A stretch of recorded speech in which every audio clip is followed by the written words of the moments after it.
आकाशवाणी गोरखपुर से प्रादेशिक समाचार।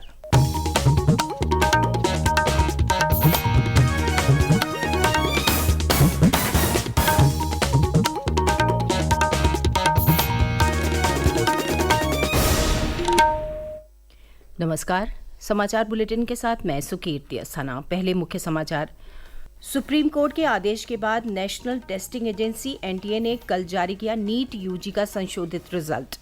उत्तर प्रदेश आरक्षी नागरिक पुलिस के 60,000 से अधिक पदों के लिए परीक्षाओं की तारीख हुई घोषित। 23 से 25 अगस्त तक लगातार, फिर 30 और 31 अगस्त को होगी परीक्षा। कांवड़ यात्रा को देखते हुए मेरठ, मुजफ्फरनगर, सहारनपुर और हापुड़ में कक्षा 12 तक के सभी स्कूल आज से 2 अगस्त तक रहेंगे बंद। अवैध वसूली में संलिप्त पुलिसकर्मियों के खिलाफ बलिया में हुई कार्रवाई। नरही थानाध्यक्ष सहित 19 पुलिसकर्मी किए गए निलंबित, एसपी और एएसपी हटाए गए। और पेरिस ओलंपिक की आज होगी औपचारिक शुरुआत। भारत के 117 सदस्य दल में शामिल हैं उत्तर प्रदेश के 6 खिलाड़ी। और अब समाचार विस्तार से। सुप्रीम कोर्ट के आदेश के बाद नेशनल टेस्टिंग एजेंसी एनटीए ने कल नीट यूजी का संशोधित रिजल्ट जारी कर दिया है। परीक्षार्थी neet.ntaonline.in पर एप्लीकेशन नंबर और जन्म तिथि डालकर अपना रिजल्ट देख सकते हैं। ये रिजल्ट सुप्रीम कोर्ट के उस आदेश के बाद आया है जिसमें परीक्षा में भौतिकी के एक प्रश्न पर आईआईटी दिल्ली से परामर्श के बाद चौथे विकल्प को सही चुना गया था।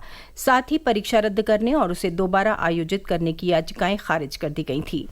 सुप्रीम कोर्ट के आदेश के बाद एनटीए ने कहा था कि अब 13 लाख छात्रों की रैंक बदल जाएगी। प्रदेश सरकार ने हाल ही में निरस्त की गई पुलिस भर्ती परीक्षा की नई तारीख घोषित कर दी है। अब इसकी लिखित परीक्षा अगले महीने 23, 24, 25 अगस्त और 30 और 31 अगस्त को होगी। परीक्षा का आयोजन संबंधित तिथियों पर प्रतिदिन 2 पालियों में होगा। प्रत्येक पाली में लगभग 5 लाख अभ्यर्थी इस परीक्षा में सम्मिलित होंगे। परीक्षा में सम्मिलित होने वाले अभ्यर्थियों को उत्तर प्रदेश राज्य सड़क परिवहन निगम की ओर से निःशुल्क बस सेवा की सुविधा दी जाएगी। उत्तर प्रदेश पुलिस भर्ती एवं प्रोन्नति बोर्ड की ओर से आयोजित आरक्षी नागरिक पुलिस के 60,244 पदों पर सीधी भर्ती की लिखित परीक्षा पेपर लीक के आरोपों के चलते छात्रों की मांग पर निरस्त कर दी गई थी। मुख्यमंत्री योगी आदित्यनाथ ने परीक्षा निरस्त करते हुए अधिकारियों को निर्देशित किया था कि यह परीक्षा 6 माह के अंदर शुचिता और पारदर्शिता के उच्चतम मानकों के अनुसार पुनः आयोजित कराई जाए। 29 जुलाई से शुरू हो रहे उत्तर प्रदेश विधानमंडल के मानसून सत्र में प्रदेश सरकार 2024-25 का पहला अनुपूरक बजट पेश करेगी।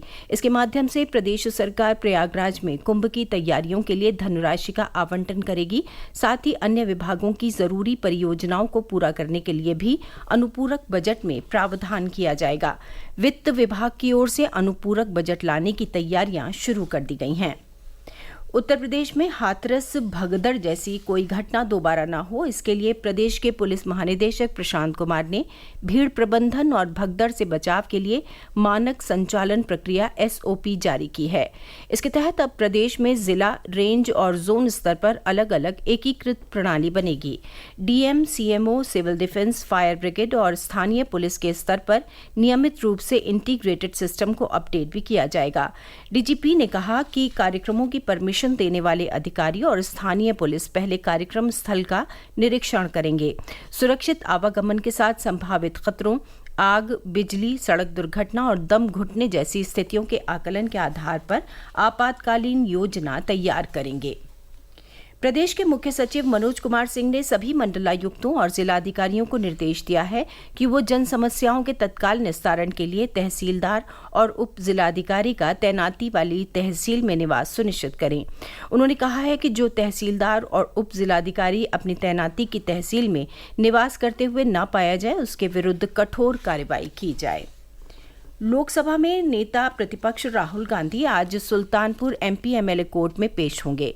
2018 में कर्नाटक विधानसभा चुनाव के दौरान गृहमंत्री अमित शाह पर आपत्तिजनक टिप्पणी के मामले में उन पर मानहानि का केस दर्ज हुआ था।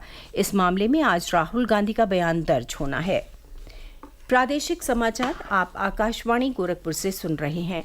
ये समाचार बुलेटिन हमारे YouTube channel AIR news Gorakhpur और एक्स हैंडल AIR News_GKP पर भी उपलब्ध है।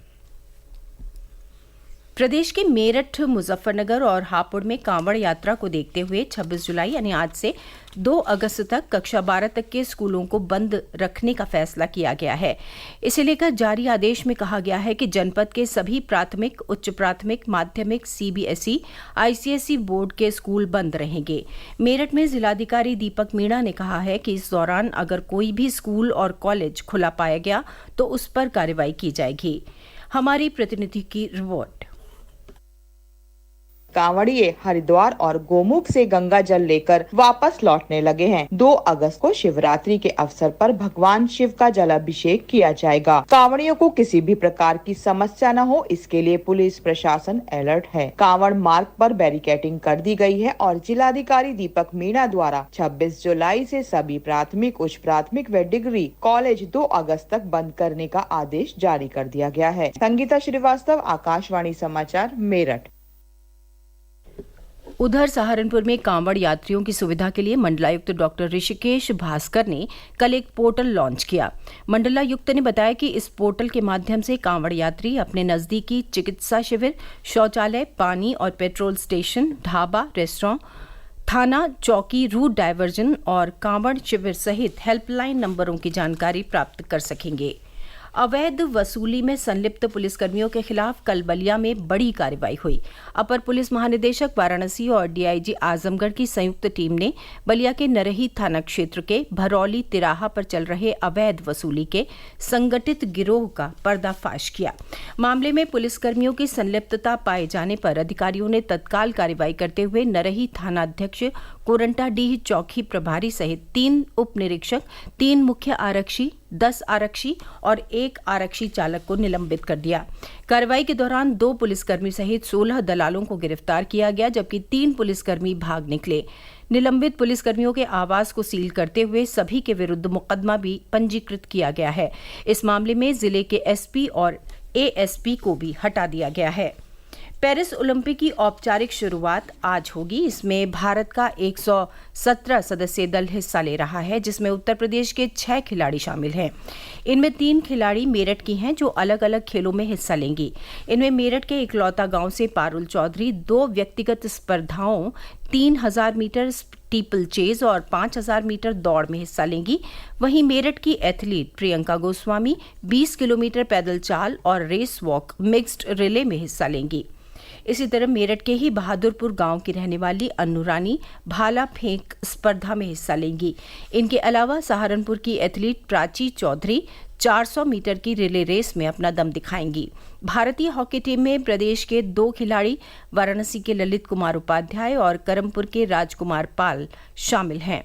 पेरिस ओलंपिक 11 अगस्त तक चलेगा। कश्मीर के राजौरी में आतंकवादियों से मुठभेड़ में शहीद हुए हाथरस के जवान सुभाष चंद्र का शव कल घर पहुंचा। हाथरस में शहीद का पूरे सैन्य सम्मान के साथ सेना के अधिकारियों की मौजूदगी में अंतिम संस्कार किया गया।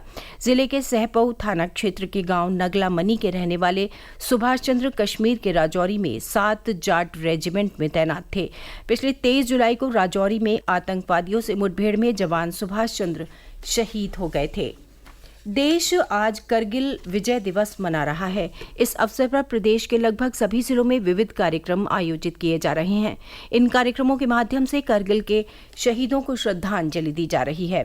इससे पहले कल करगिल विजय दिवस की पूर्व संध्या पर लगभग सभी जिलों में रैलियों और संगोष्ठियों का आयोजन करके करगिल के शहीदों को याद किया गया। उधर मुख्यमंत्री योगी आदित्यनाथ ने भारतीय सशस्त्र बलों के अदम्य शौर्य और अप्रतिम साहस के प्रतीक करगिल विजय दिवस की प्रदेशवासियों को हार्दिक बधाई दी है।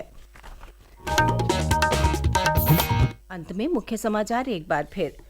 सुप्रीम कोर्ट के आदेश के बाद नेशनल टेस्टिंग एजेंसी एनटीए ने कल जारी किया नीट यूजी का संशोधित रिजल्ट। उत्तर प्रदेश आरक्षी नागरिक पुलिस के 60,000 से अधिक पदों के लिए परीक्षाओं की तारीख हुई घोषित। 23 से 25 अगस्त तक लगातार, फिर 30 और 31 अगस्त को होगी परीक्षा। कांवड़ यात्रा को देखते हुए मेरठ, मुजफ्फरनगर, सहारनपुर और हापुड़ में कक्षा 12 तक के सभी स्कूल आज से 2 अगस्त तक रहेंगे बंद। अवैध वसूली में संलिप्त पुलिसकर्मियों के खिलाफ बलिया में हुई कार्रवाई। नरही थानाध्यक्ष सहित 19 पुलिसकर्मी किए गए निलंबित, एसपी और एएसपी हटाए गए। और पेरिस ओलंपिक की आज होगी औपचारिक शुरुआत। भारत के 117 सदस्य दल में शामिल हैं उत्तर प्रदेश के 6 खिलाड़ी। इसके साथ ये समाचार बुलेटिन समाप्त हुआ। नमस्कार।